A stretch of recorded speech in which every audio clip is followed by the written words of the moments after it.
Welcome, good morning. Welcome to my keynote. My name is Marion Marschalek. I'm a security engineer these days, and today I'll be talking about why we do research. And I'm sure that most of you in the room have gone down a rabbit hole or other, found a bug, analyzed a piece of malware, got really invested in the subject, and I know exactly how that feels because I was one of you at some point until I took a job as a security engineer. Now I'm on the side of this industry where my job is to fix things, to roll out detections, to build models, to manage patches, to make things secure. And I look back at my time in research, I miss it, and also I'm like, what the hell, people? Like, could you stop finding bugs and like publishing vulnerabilities on a Friday afternoon? Very well, there's some of us who spent the weekend, fretting over a server that's, somewhere on the other side of the planet that needs a patch that you can't get to. Anyway, so today we'll be talking about both of those sides, like what makes it fun to research and what's the pain of the research as well. A little bit about myself. As mentioned, I've been in this industry for 15 years. I do not know how beamers work, but I know other things. I've worked for a long time in malware detection. I'm a reverse engineer by training. I've worked in antivirus. It's a fun field. Do not recommend. I've worked in incident response. I've been one of those Ghostbusters going into hospitals trying to figure out why ransomware took down their entire system. That's exciting. I can very much recommend that field of work. I've also worked in offensive security a few years at Intel. I'm sure that there is a good portion of the room of people who also work for Intel. Hi, welcome. Miss you guys. And finally, these days I work for a large cloud provider. And because that's a large company, I need to tell you that I do not speak for my employer, and opinions presented here are my own. Yeah, so these days I work in security engineering. I'm one of those engineers that works with the research that people put out. And let me tell you, we have the wildest ideas of how those people look like. And also, let me ask you, have you ever had this conversation with your grandma when she asked you, like, what do you really do in your line of work? And you had to describe? Yeah, I'm sure that's what she thought about after. There's a long list of really funny stock photos about security research on the internet. I thoroughly recommend go and check those out. Really though, what does a security researcher do? Mostly, researchers come in with this curiosity. Like, you want to take the thing apart and figure out how it's working. That's my spiel. Like, I'm not really an exploit developer. I just want to look at the thing very closely and tell other people how it works. That's what gets me excited. What gets other researchers excited is to break the thing. So there's this new security camera. Like, can we make the camera, I don't know, capture Disney characters instead of people? Wouldn't that be an interesting research field? Like, people smile and nod, like, yeah, that's what we want to do. Does it have any purpose? Probably not. But it's fun, right? I also have this very big, very important graphic. That's probably the most colorful slide I hear. That's all the words I could think about when I think about security. Like, what's the different fields that people work on? And yeah, there's exploit development, there's malware development, also there's phishing, but then also there's stuff like GDPR. Has anybody in the room not heard of GDPR? I've spent months and months of my life worrying about GDPR. There's also UEFI security, there's anomaly detection, bug bounties, there's zero-day markets. Yes, there's people writing exploits to sell them to other people, to break other people's devices. We don't really know who that would be. It's a very dubious field of work. But there's this big cloud of subjects that we can work on. Either go break things or go fix things. And research is at the very base of most of these fields, no? If not all of them. Like, somebody needs to find the bug so there can be an OD exploit that then somebody either writes a patch for or, sells to a vendor of these things. And yeah, that's what we're going to be talking about today. Why do we do research? Again, there's rabbit holes. There's something called hyperfocus. I don't know how many people in the room have heard of ADD. I'm one of those people who can go down a rabbit hole and spend a day and night on a subject, forgetting to eat, forgetting to shower, forgetting that there's other people in my life. And it's wonderful. Granted, it sounds awful, but that's the joy of the unknown. I'm a reverse engineer. I can grab a binary, I can spend a week on that binary and forget whatever else is going on in my life because it's so much fun to like dig around and find things out. If we go down that list of what the goal of research might be, does it really make the world a better place just because I understand how the ransomware works? Probably not. But there is like ways to take the research, to take those insights and actually have positive impact on society. So theoretically, like we research a thing, we analyze the malware, we find the bug, we write the exploit, and eventually, maybe there's less vulnerabilities, there's less malware infections, because we analyzed the malware, we came up with a signature, we rolled that signature out to customers if we work in antivirus or like for threat detection, for a threat detection product, and eventually there's more security. Or is there? Let's have a close look. What does security research even mean? A long time ago, I was at university and I had the science class. They didn't have us do science, but they tried to teach us what science means. Like, find a problem that hasn't been solved before, ask yourself a question that hasn't been answered, and come up with a plan of how to come up with answers to that question. Something along this. It's been a long time since I've been at school, but that's the idea, right? That's what research does. In security research, people don't necessarily have a problem or a question they ask themselves. They're curious. There's curiosity and nothing else. Like I don't know, go and dump the firmware of your security camera and try to figure out whether you can find a bug in there and exploit it. And that involves a process that's rather fuzzy. Like, few of us really follow a structured research progress. And this is not all of us. I know some people in the room look bewildered. Yes, there is real science in security research. Most of the security research we do these days is not actual science, but that doesn't make it less important. What's interesting there, most people looking into problems in that field, they have this try, fail, rinse, repeat process. And that, I think, is the best way to describe how this research works. Like, you keep trying until you succeed, and then great things happen. What are these great things that could happen? I wanted to introduce some research results in this talk that I found very cool, because there's actual real-world impact that security research can have. So yeah, you find a bug, you write a proof of concept, the developer picks up your report, fixes the bug, rolls out the patch. Suddenly that bug isn't there anymore. Wouldn't that be nice? That's not always how it works. But anyway, so theoretically, wherever there's computer chips, there should be hackers, right? So take locks on cars. People have hacked car locks. I hope somebody patched those problems. People have hacked pacemakers. There's been legislation in that field to try to improve the security of pacemakers. That's an important thing. There has been legislation in IoT security. So IoT is a different subject I'll be talking about a little bit later. It's a mess, but people try, and yeah, big points for that. But so overall, if we look at what I said earlier, the security research is at the base of any change that happens in the security field.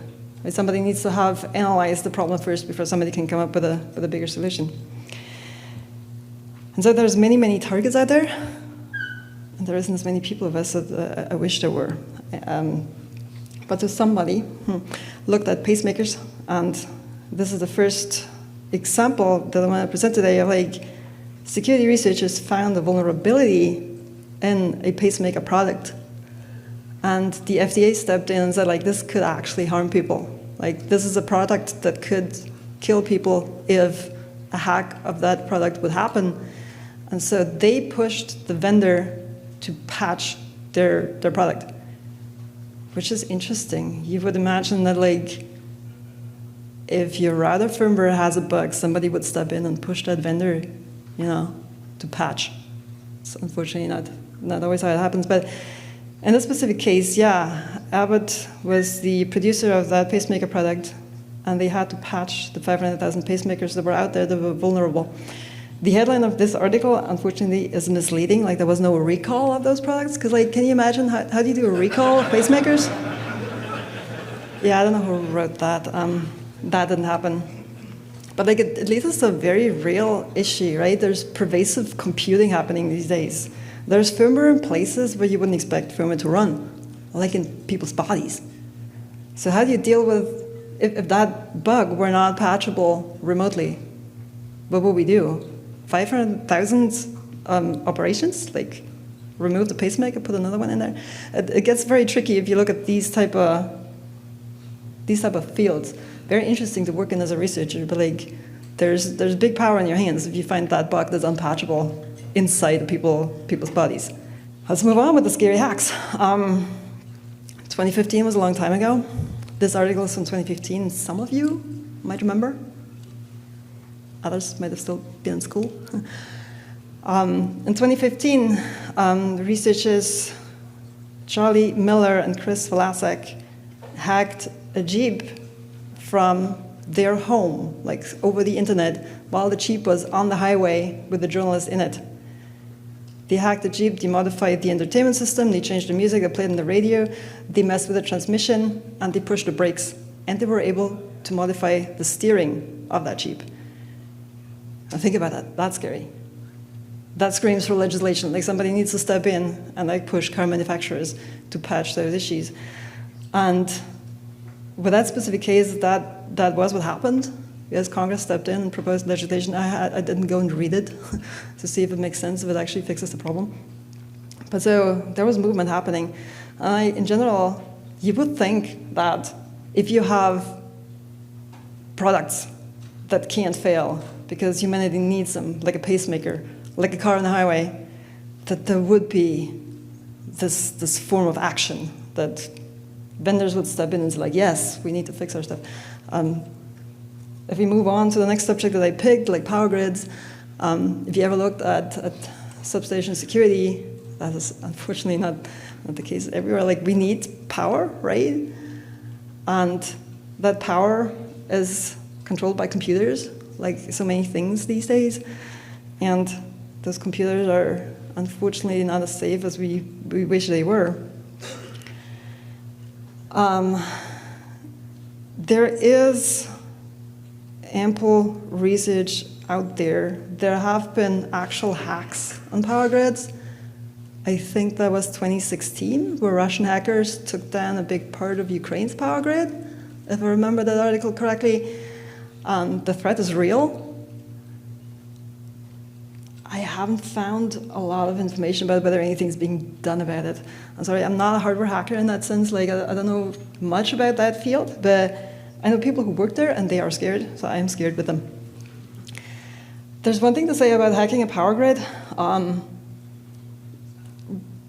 We've watched the Ukraine war play out. I don't want to go into depths in that subject in any way, but from the cyber perspective, we expected a cyber war to go with the physical war. You know what happened? Not much. Taking down a power grid, like, through hacker activity is temporary, but it's fixable. You can put another server, you can change the chip, you can put a patch, you can update the software. If you drop a bomb on the substation, like, the substation is not coming back. That's simply what happened when we looked at this Ukraine case. Like, taking out a power grid through hacker means is temporary, and this is a subject where somebody's going to come after you. Like, if you go and turn the lights off for a country, they're going to have questions. And so reading that article that I posted here, that seems to be what people working in that field expect, is that somebody could take down a power grid. There just isn't a lot of motivation if there's not actual conflict going on. Like, if you're a kid in some basement and go out for the US power grid, like, you're going to get in trouble. And from this article, I understood that that's why the grid is still largely untouched. I'm not sure that's correct, but let's hope for the best. That about infrastructure. Finally, plane security, question mark. So that would go if you can hack a car. By the way, that car hack happened through a piece of software that's called Uconnect. If you have a modern car, you might have seen Uconnect boot up when you start the car. That's where the bug was at. Uconnect allowed the attackers to control the car remotely, which means they were sitting on the couch at home, like with a laptop on the internet, knowing the IP address of the car, being able to get remote code execution in that Uconnect component, enter the entertainment system through there on the CAN bus, and through there to other components in the car. Now, what about planes? Turns out planes are hard to research because you need a plane to do the research. So that's why there isn't a lot about that published, but it just so happened that there is a handful of hackers. They came by a junkyard of decommissioned airplanes, and somehow they talked somebody, I don't know who would have control over that, into getting access to those airplanes and doing security research. So they were looking at those airplanes like, all right, security by obscurity only goes so far, right? What they found there, though, what this article described, was that they found problems in the entertainment system. Remember in the Jeep, the entertainment system was how people got in? But it just so turned out that in those airplanes, the entertainment system was 100% separate from the control system in the airplane. That gives me a little bit of peace of mind. Also, I happen to know a researcher that works for a large airplane manufacturer, and he confirmed that that's exactly what they do. There's physical separation between what a passenger can access from their seat, the entertainment system, and what pilots use to control the airplane. All right, peace of mind. We all spent enough time in security to know that that doesn't always work. Like, it's a big, complex system. There's a lot of connections, and yeah, physical separation is great as long as it stays physically separated. So there's that. There was no big airplane hack today yet. Also, like, it gets me back to the power grid. If you hack the airplane, then what? You gonna make it fly rounds in the sky? Like, I don't really know what a hacker would do with a hacked airplane other than causing real big trouble. Most of us don't actually want to go and crash airplanes, right? Right? But also, there is great research out there with great impact, and then there's a lot of research that goes nowhere. And I've intentionally left the slide blank. Like, research is fun. I've been there. I've done a lot of research that went nowhere. Jeez, years ago when I was at Intel, I was trying to put malware into SGX enclaves. You know what? It didn't quite work. Like, it didn't make sense. Nobody's going to launch malware inside of an enclave. But I did it. That was fun. And it went nowhere. And like, with nowhere, I mean that there wasn't actually any impact. Now, does every piece of research have to change the world? God, no. Let's hope not. Like, we wouldn't be doing research anymore, right? If there was a requirement that everything we do needs to go to production somewhere, become a product, become a legislation, like teach people to use safer passwords. That's just simply not going to happen. But there's some balance. Like, there's a lot of research that has been fun. It's been published. It is out there. And then there comes the security engineer who picks it up, looks at it, and says, like, okay, this is not helping us. Let's move on to the next piece. And in doing so, that took up some time. It took up brain energy. And honestly, for me, it takes up my will to keep going as a security engineer, because there's just so much of it. That's it. That is one of the core topics of this talk. I'm 20 minutes in, and I'm finally getting there. There's research that is helpful, that is useful, that is interesting. And then there's research that says impact. And the impact is what I want to be talking about today. So, cool. We found the problem. We found the bug. We analyzed the malware. We report. And then what should happen is that somebody mitigates. So say we have somebody who writes a patch, and then we automatically roll that patch out to all our thousands of machines that are globally distributed in our corporate network. Doesn't that sound great? That is an entire field of work in itself. I'm so happy I am not working in vulnerability management. it is a pain. Because there's so many vulnerabilities, there's so many patches, and sometimes the versions mismatch, and like sometimes you don't really know what version of the software you're running and like which patch you need to roll out where. And there's people like who developed products to help the vulnerability management people to actually deal with that wealth of vulnerabilities and patches. Like interestingly, talking to those folks, one of the biggest issues that you have is similar to what the challenge that we face in threat intelligence is that the information they get is too chaotic. Like getting the vulnerability descriptions from different vendors or like different sources means that you have different types of descriptions that then you parse into place so you have one feed of vulnerability descriptions that you can work with, that you can roll out to your customers and that they can use to like protect themselves. And it's interesting, how did we get there? Like a minute ago we were researching a bug and we found a vulnerability and that was all fun, and suddenly there's like this wealth of information coming into a vulnerability management database and like people spend all day like sorting out versions of software. That's not what we're supposed to do. But this is the reality, and the same goes for other subjects that I listed on the slide. So like malware detection. I spent a lot of time in my career on malware detection. We have the malware, we created the signature, we put the signature in some database, and then magically that lands with customer machines in time to protect them from this new wave of malware that's come out. And like it's not bypassable because the signature is so good that it detects all of that malware. Also, it doesn't detect any benign software at the same time. That's magic. That is hard engineering work. It is like, it is frustrating to some extent.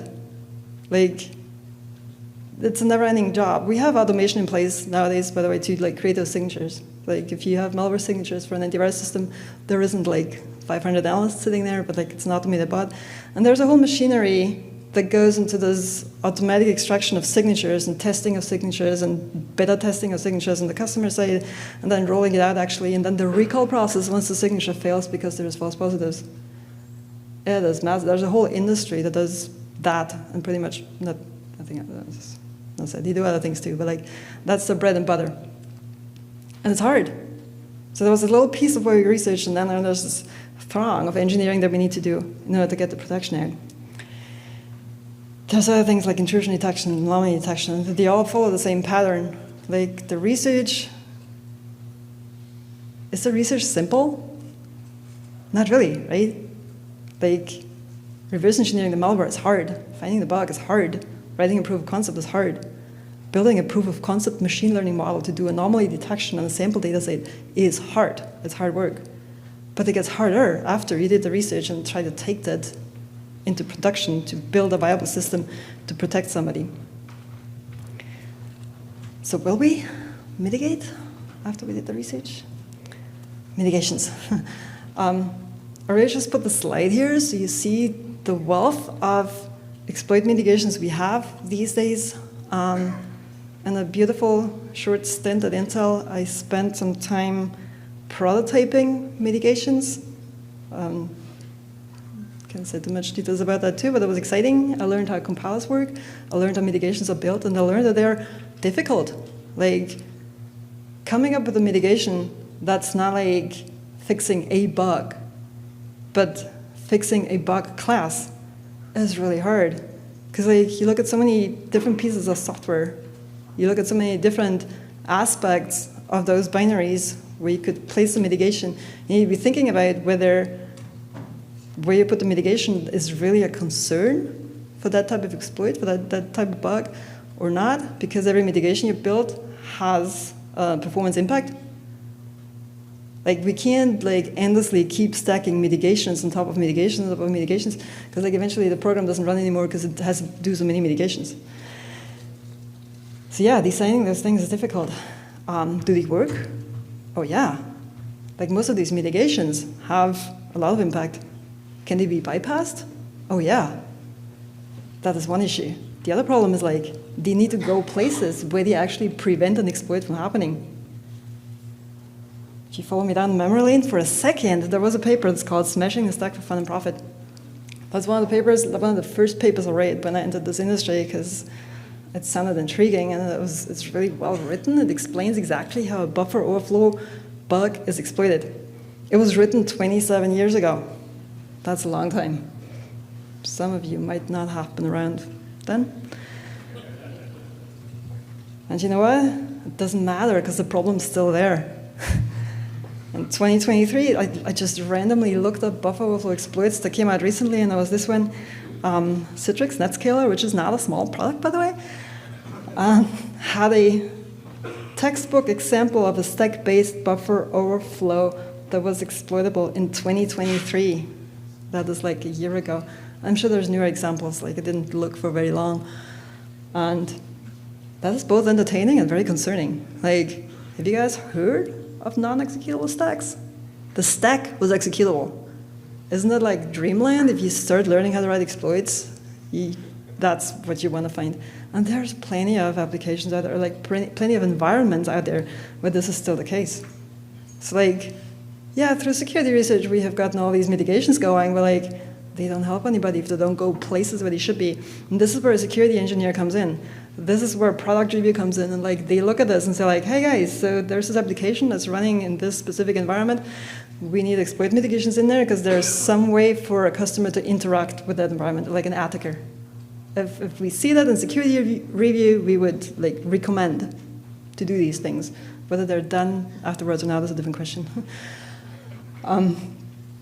But yeah, like, theoretically, we have the solution for these issues. We just, yeah, need to get them places. Another fun thing that I found with regards to this topic is like, there's now companies out there paying money if you find bypasses for their mitigations. That in itself is like another sport in this industry. Like, I'm not an exploit developer.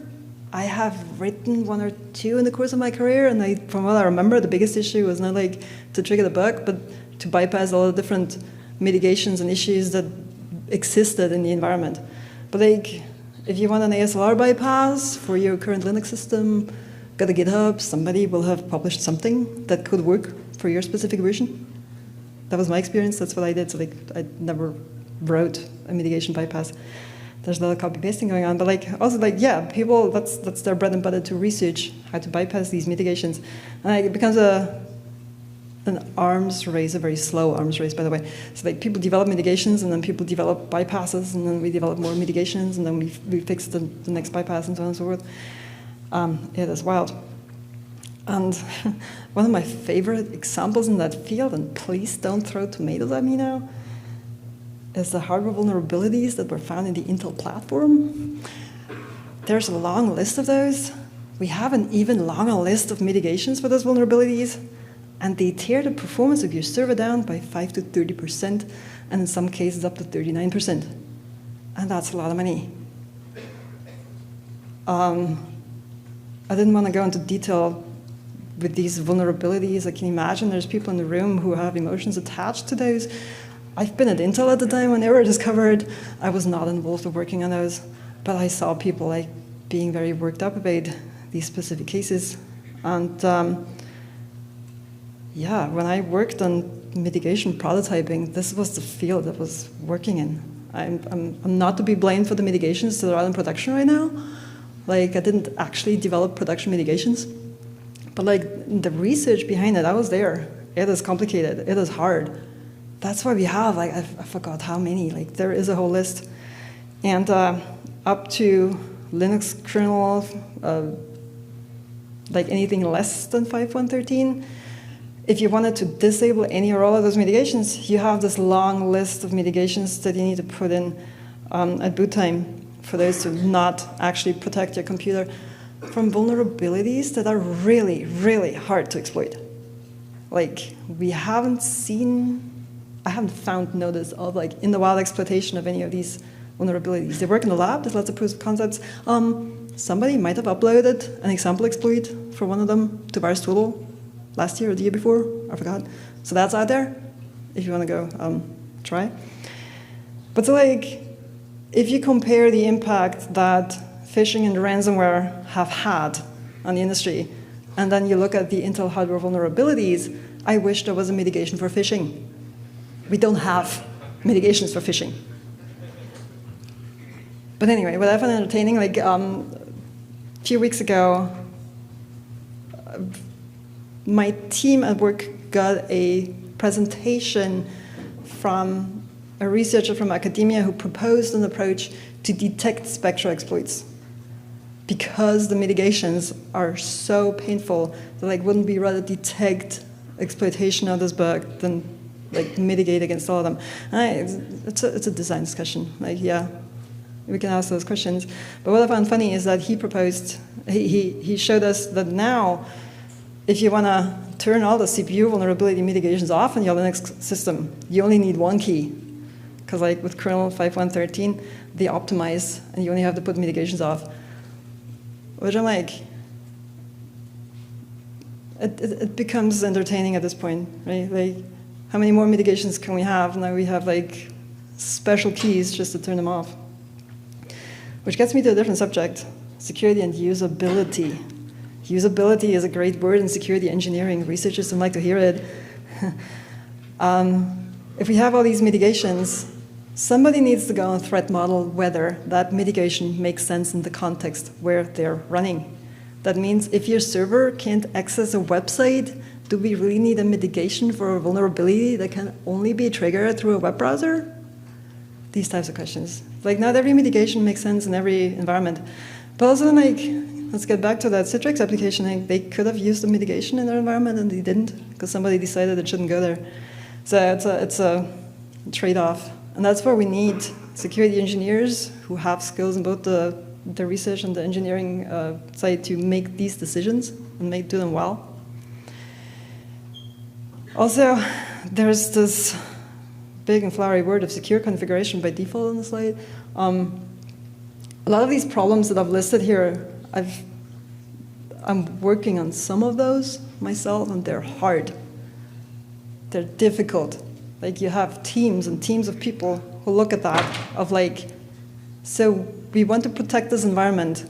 Can we do this without having people have a degree in security?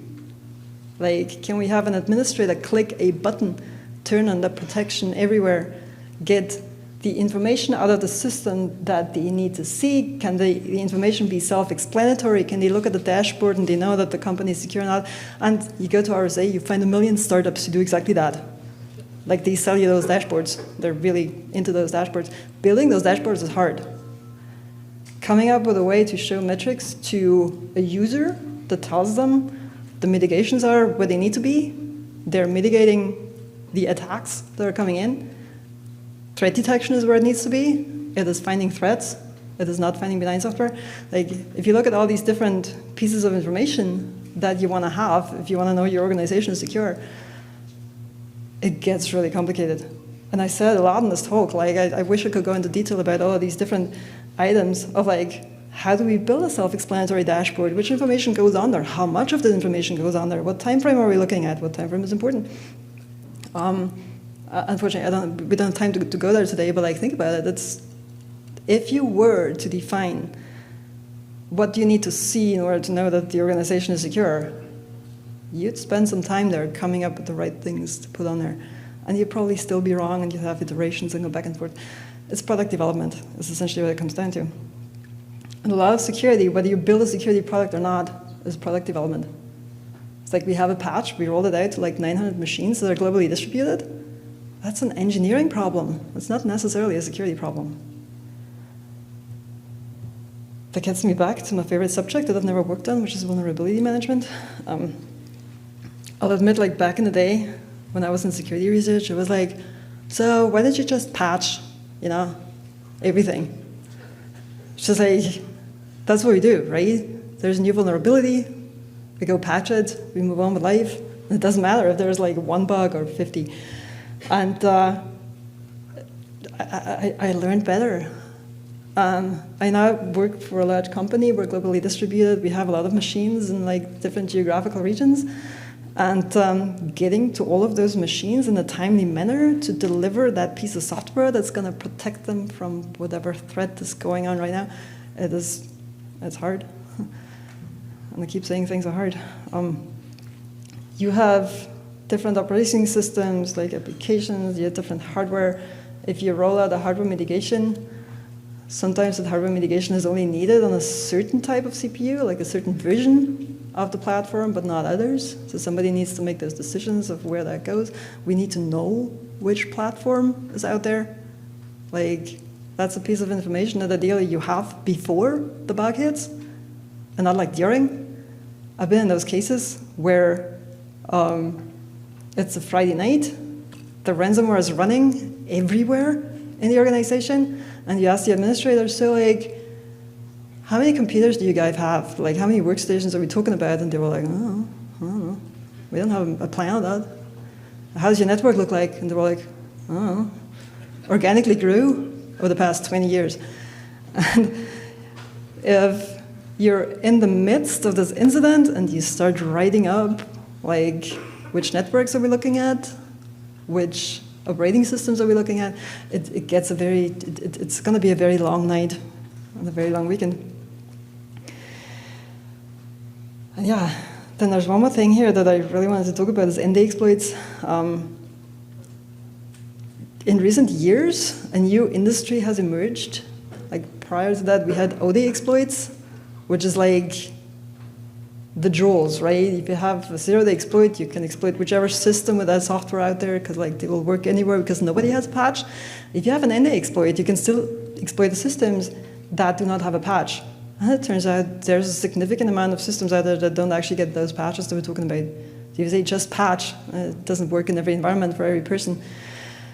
And so like, ND exploits have become their own little industry. It's quite fascinating. ND exploits is also a great spot to start writing exploits if you're interested in that. Because imagine there is like already an exploit out there that you might learn from and that you can, develop as well. So there's a great learning opportunity. For us in security engineering, it just means that like we need to be really, really meticulous about where the patches go and when. It's a timing game as well. Let's go into something I understand a little better, threat research. I spent most of my career in threat research, to be honest. And ideally, what you would expect from threat research is either threat intelligence. It's like we look at the binary and we know the IP addresses and domains and like habits that the thing has, and like we put that into a TI database, and that TI goes out to customers or whoever consumes that feed, and then they can actively protect their system. And interestingly, that is a research engineering relationship that works relatively well.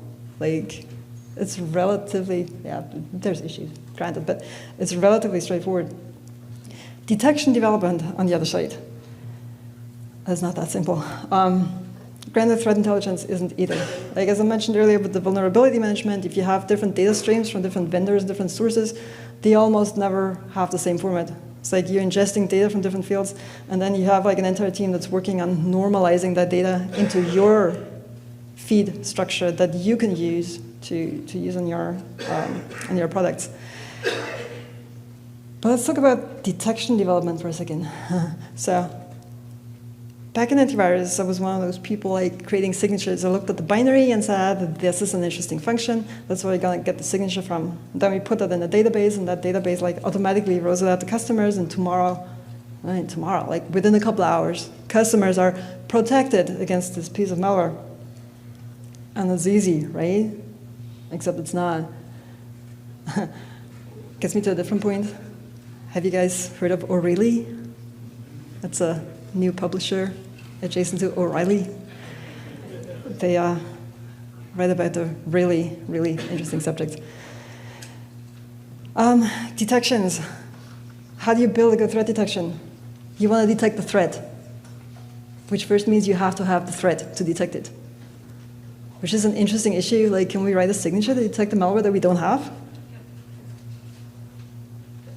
It's hard. Like, there is people working in that space.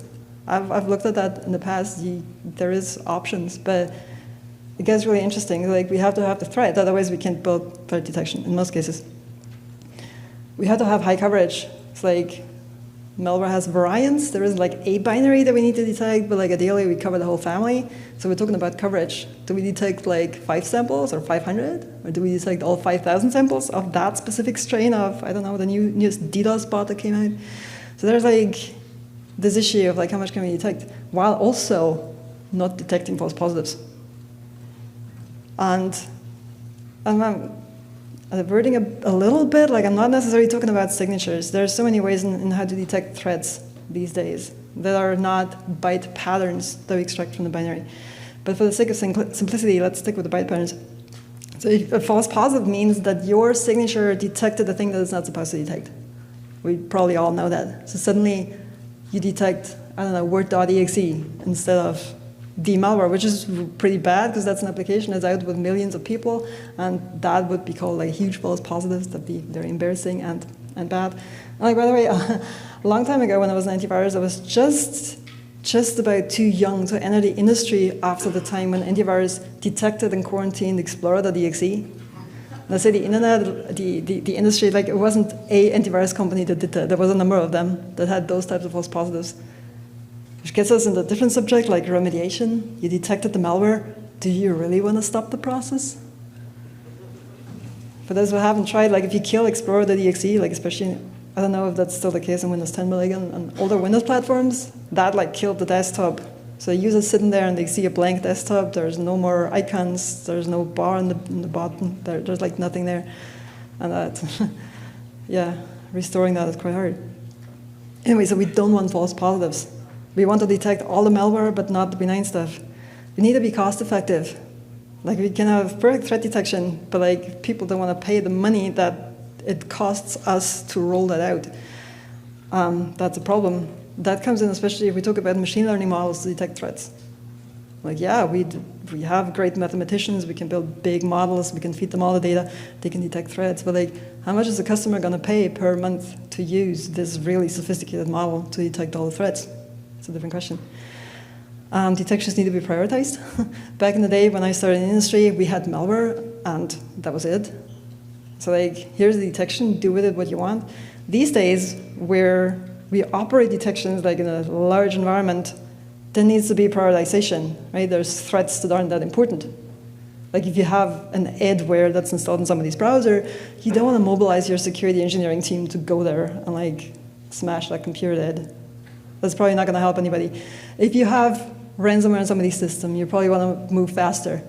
If you have this really intricate, throughout the world, like APT malware that's running somewhere on your mail server, you probably want to react real fast and look at that and get it out of your network.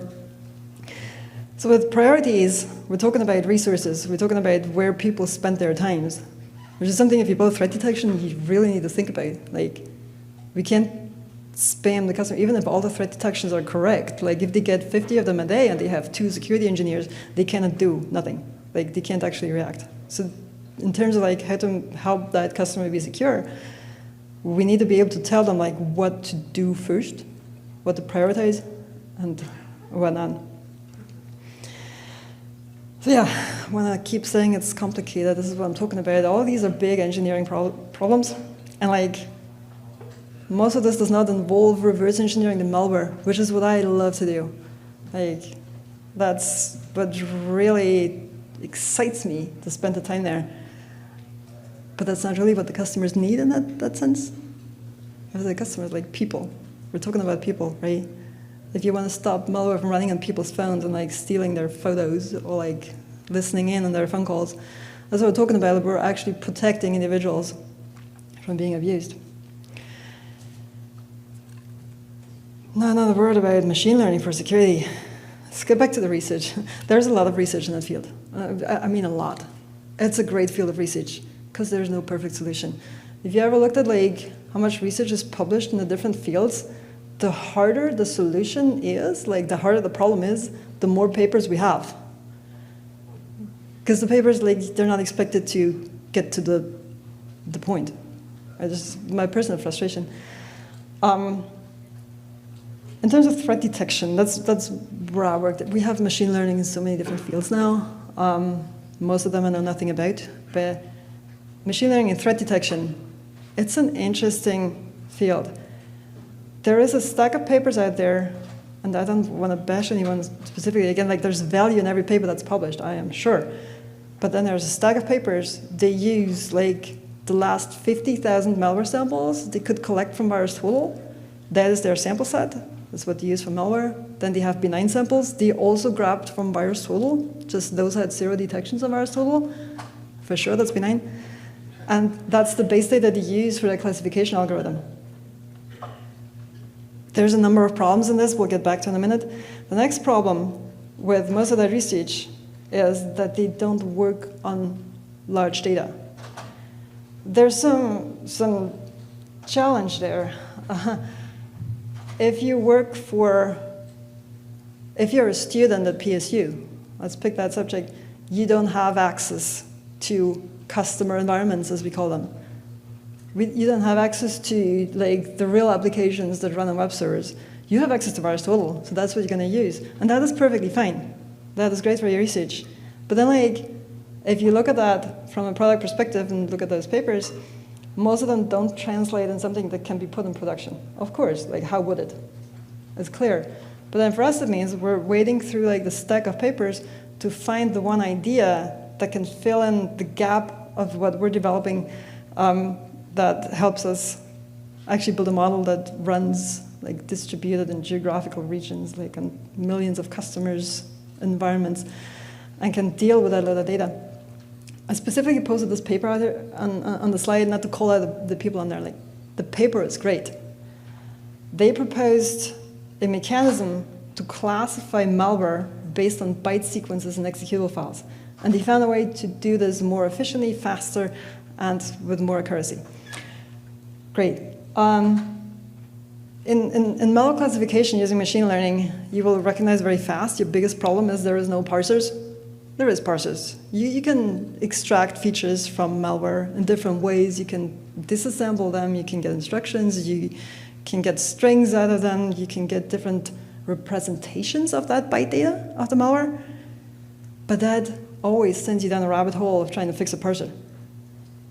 Like, taking a binary and putting it in a different representation to get the ASCII strings out, that's a relatively simple one. But like, so you want to classify call graphs, great. Now you need a disassembler, and you need a way to get the call graph out of that disassembly. Like, you need to find out which function is connected to which function, which call goes where. Suddenly you look at indirect function calls and you're like, whoops, my call graph is off because this application is full of indirect calls.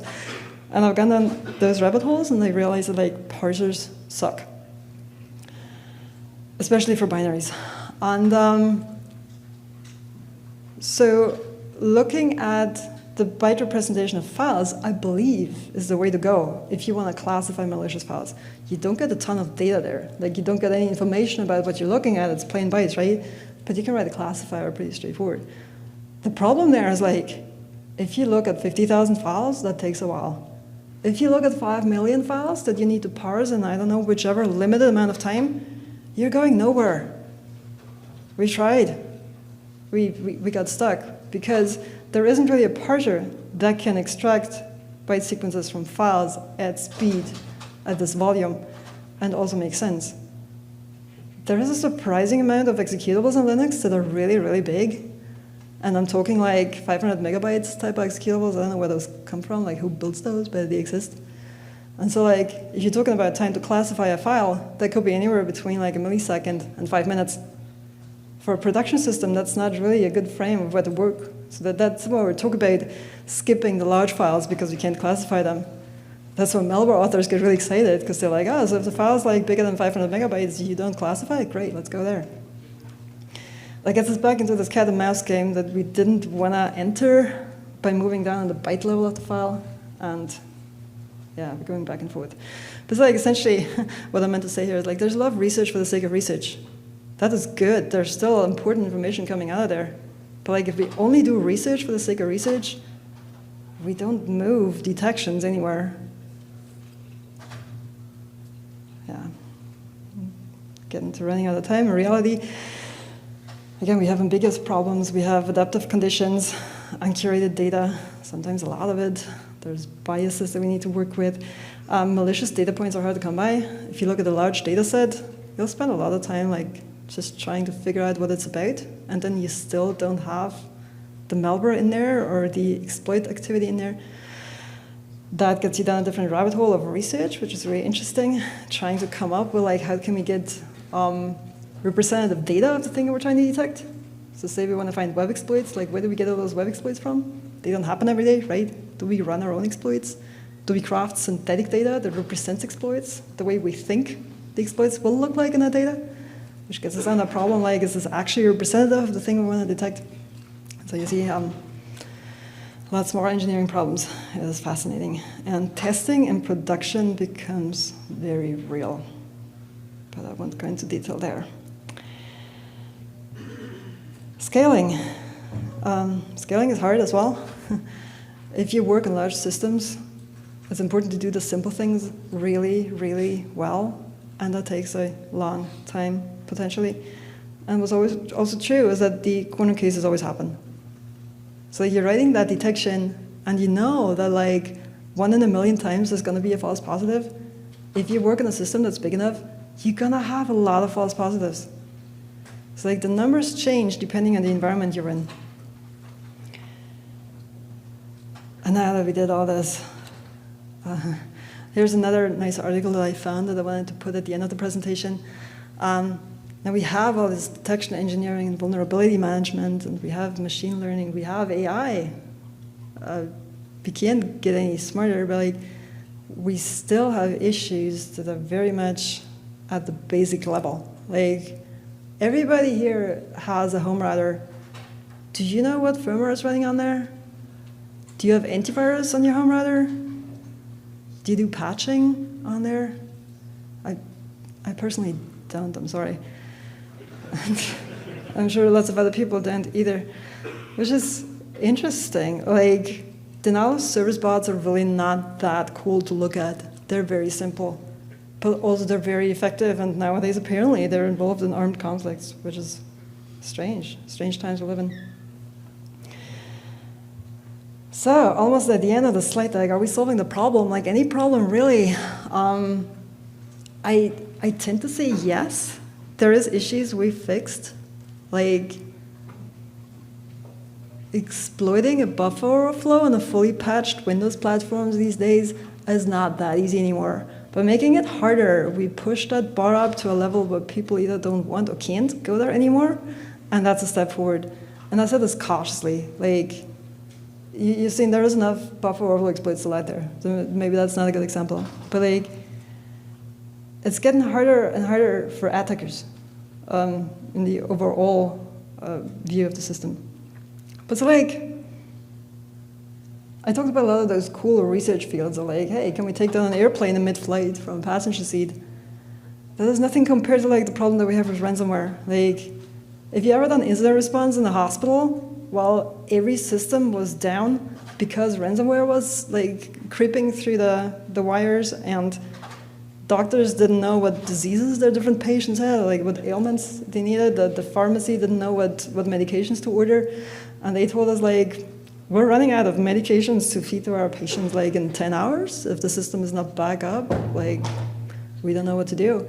Suddenly your job becomes like very, very stressful. And ransomware is an interesting example because like, we don't have a fix, right? We have antivirus, we try to stay on top of that field, like people developing ransomware, we try to stay on top of those campaigns. But like, other than that, there isn't really a switch you flip on your computer to say no more ransomware. Like, there's no good protection that's out there. If somebody would like to like research that field and come up with something, that'd be great. That'd be helpful. Similar thing with DDoS bots and Bitcoin miners. There's a lot of places where malicious miners are running, like not the thing that you started on your cloud instance, but like some attacker's Bitcoin miner. That might be one of the more prevalent pieces of malware these days, and there's no good mitigation either. They're really simple. Like they are not runtime packed. They don't do obfuscation. Some of them come with big old banners like strings that say, "Hello, I am a something Bitcoin miner," and you would think that that's detected and mitigated. It's not. Yeah, and there are some other rather simple ways that there are security problems these days, like phishing is an evergreen. There's still companies trying to detect phishing emails, and they're still failing. I get phishing every day. Like, I don't know what advances we had in that field. It's not moving very far. So like, you pick a field, and you'll find problems that are unsolved. And I think that's why most, if not all of us, are still employed. Security is still a problem, for the better or worse. And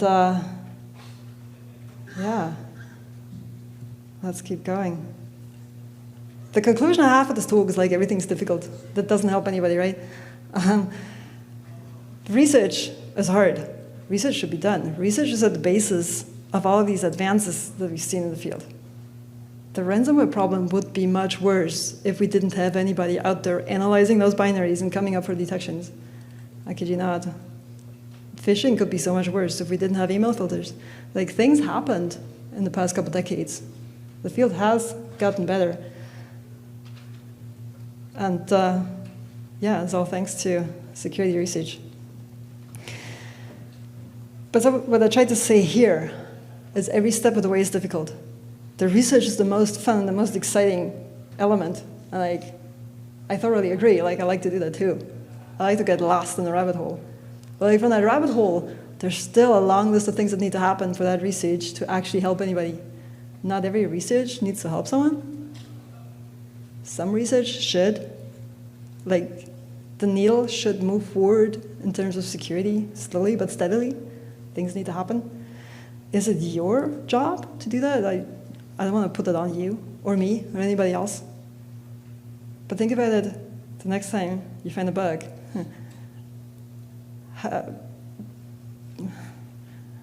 Not to say, think about those poor security engineers on a Friday night that get bombed with a report and then need to go patch systems. But yeah, impact is nice, isn't it? So finally, not to say without research, we're not going nowhere. If you guys stop finding bugs and stop writing proof of concepts, what are we going to patch? Patch management is a nightmare. But without the vulnerabilities, that field wouldn't have anything to do either. It couldn't have an impact if they wanted to. If we stopped finding and analyzing malware, we wouldn't have any more signatures. What would we do there? Couldn't protect anybody either.